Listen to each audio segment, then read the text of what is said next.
On Thursday evening, May 8, 2026, Mark Carney pulled out his phone and posted a video to X. The video was 40 seconds long, upbeat music in the background. The Canadian Prime Minister walking forward to greet a man he has known professionally since 2008. The two of them shaking hands, the visitor turning to greet Carney's wife.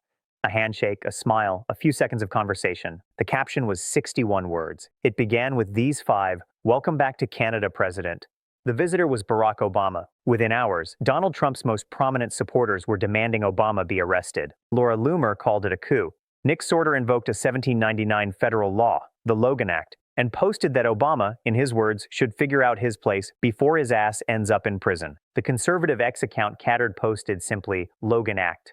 There was just one problem. Obama wasn't negotiating with a foreign government. He was giving a speech at a Canadian think tank gala. Former presidents do this all the time. But the rage was not about what Obama did. It was about what Carney called him, president. That single word, used as a courtesy title that every American uses for every former president, including Obama himself, every day, was enough to set off a 48-hour political earthquake in the United States. And the most striking part of the entire episode is what hasn't happened yet. Donald Trump has not said a word. This is what really happened, and why the silence is the most revealing detail of all. Let's start with what actually happened. The event was a gala dinner hosted by Canada 2020, a Canadian progressive think tank that has been holding speaker series and policy conferences for over a decade. They have hosted heads of state, central bankers, climate scientists, and former presidents from multiple countries. This was, by every measure of how these events work, a routine engagement. Obama was the keynote speaker. According to reporting from Yahoo News and the Daily Beast, his speech focused on global democracy, economic inequality, and the future of inclusive policy frameworks. The think tank specifically advocates for what it describes as inclusivity in policy design. Mark Carney attended the gala.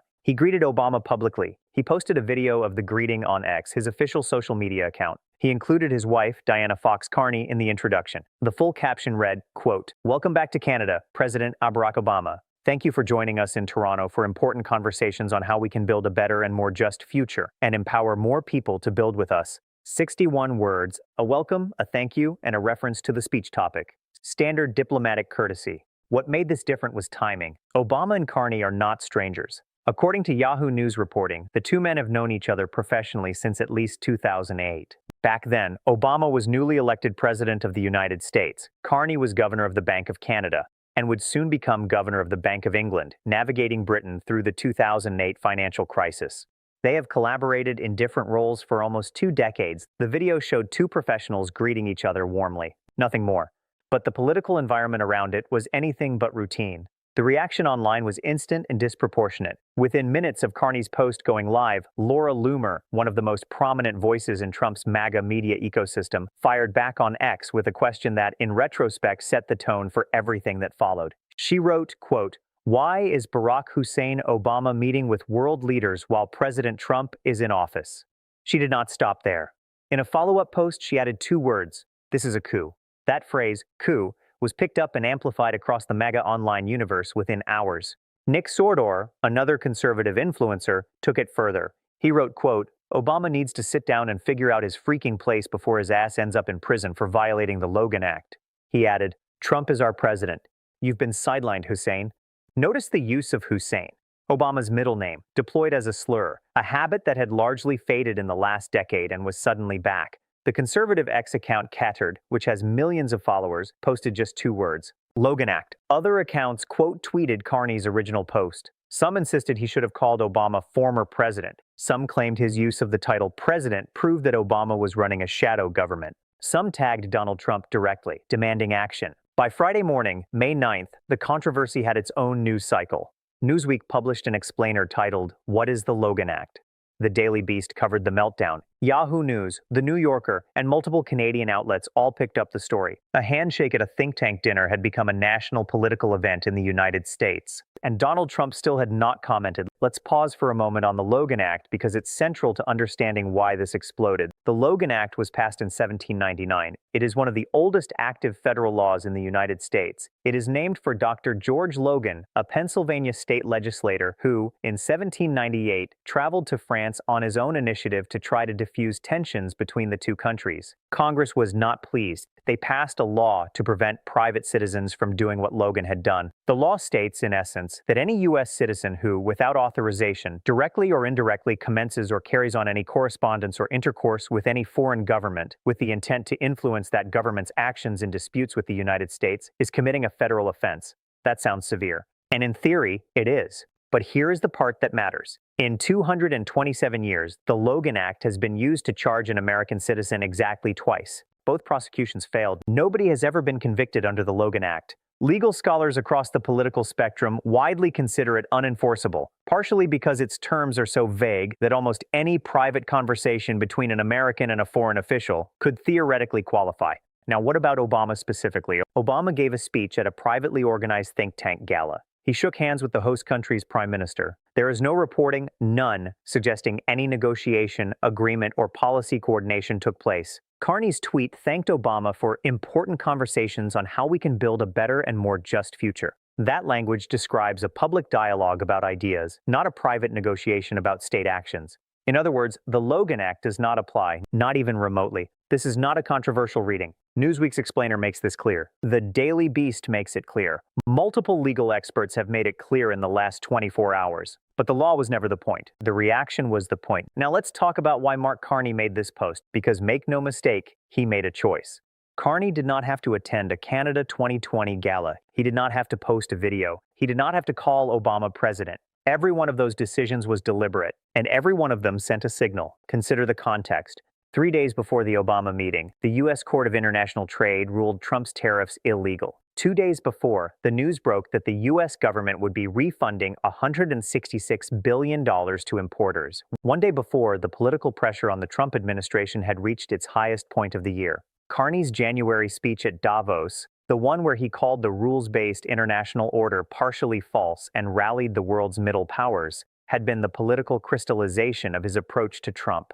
Calm, strategic, refusing to play by Trump's framing, welcoming Obama to Canada, calling him president on the official record, was a continuation of that approach. It was a way of saying, in a language that diplomats understand and demagogues do not, that Canada engages with American statecraft as a continuous tradition, that it does not collapse the entire history of the United States into the personality of whoever currently sits in the Oval Office. That former presidents are still presidents, in the courtesy title that has been universal in American political life for 2 centuries. This is not a slight, it is a signal of stability. We engage with America, we engage with American leaders, we engage with American institutions. The current administration is one of those institutions, but not the only one. For an audience that understands diplomatic signaling, this is a sophisticated and entirely defensible move. For an audience that has been trained to see any acknowledgement of any non-Trump American as a betrayal, it is a coup. Here's a detail that most coverage has missed. The day before the Toronto event, Obama gave an interview to The New Yorker. The interview was promoting the debut of his Obama Presidential Center, which had just opened. But Obama spoke at length about Trump's second term. He told The New Yorker, in his words, that Trump's return to office had pulled him back into political life more than I would have preferred. He went further. He talked about the personal toll. He said, and this is a direct quote from the published interview, "It does create a genuine tension in our household and it frustrates her," referring to his wife, Michelle Obama. He acknowledged that staying engaged in political commentary while remaining a figurehead in the Democratic Party had become a source of strain in his marriage. This is not the language of a man planning a coup. This is the language of a man who has been, by his own admission, reluctant to re-enter politics, and who is doing so partly because his sense of obligation overrode his preference. His Toronto speech, as far as we know from existing reporting, was not a speech about Donald Trump. It was a speech about democratic institutions, inclusivity, and global governance, the kind of speech he has given at universities, think tanks, and corporate gatherings dozens of times since leaving office in 2017. The accusation that Obama was negotiating with a foreign government does not survive contact with the actual evidence. But again, the evidence was never the point. This brings us to the most striking detail in the entire affair. As of Saturday morning, May 10, 2026, more than 36 hours after the Carney tweet, more than 24 hours after the MAGA reaction reached its peak, Donald Trump has not personally responded. This is unusual. By any standard of how Trump's online presence works, this is unusual. Compare it to other moments. When Pierre Poilievre criticized him last month, Trump responded within hours. When Justin Trudeau was prime minister, Trump regularly mocked him as Governor Trudeau within minutes of any provocation. Just 3 weeks ago, Trump publicly called Carney himself the future governor of Canada in retaliation for an unrelated trade dispute. Now, with his most prominent supporters demanding Obama's arrest, with the conservative media ecosystem calling for federal action, with Newsweek and the Daily Beast and Yahoo running coverage, Trump has been silent. Why? There are a few possibilities. The first is timing. The Court of International Trade ruling on Thursday was a serious political blow. The $166 billion refund operation has begun. The political environment for picking another fight with a foreign leader days after losing in court may have given Trump's advisors pause. The second possibility is calculation. Going after Obama directly is risky territory. Obama is widely respected internationally. Demanding the prosecution of a former president for giving a speech would be a significant escalation, even by Trump's standards. The third possibility is the most interesting. Trump may have noticed what his supporters did not, that Carney's framing was actually a trap. Responding angrily would validate the meltdown. Responding calmly would alienate the base. Saying nothing leaves the situation unresolved, which is the worst possible outcome for someone whose political brand depends on always seeming to be in control. For now, the silence is the story, and silence in politics is rarely accidental. So what is the actual significance of all this? On the surface, it's a story about a tweet, a handshake, a think tank speech, the kind of routine diplomatic event that, in any other era, would have generated zero news coverage, but underneath it's something more important. It is one of the first clear examples of a foreign leader using a former American president to communicate with the American people directly, bypassing the current administration entirely.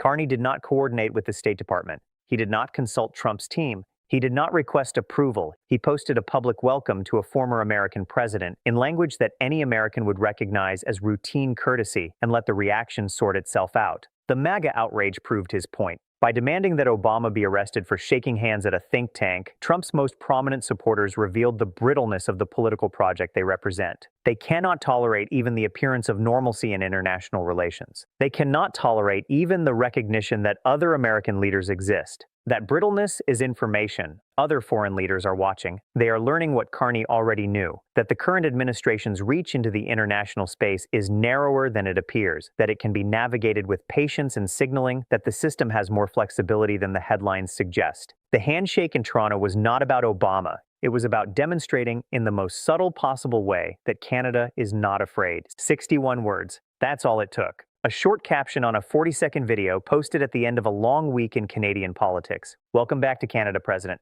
For the next 48 hours, those words would generate more political reaction than any policy announcement Mark Carney made all year. Demands for arrest, accusations of coup, references to a 1799 law that has never resulted in a single conviction. A flood of conspiracy theories about a former president shaking hands at a charity dinner. And throughout all of it, complete silence from the man who, on any other day, would have been first to respond.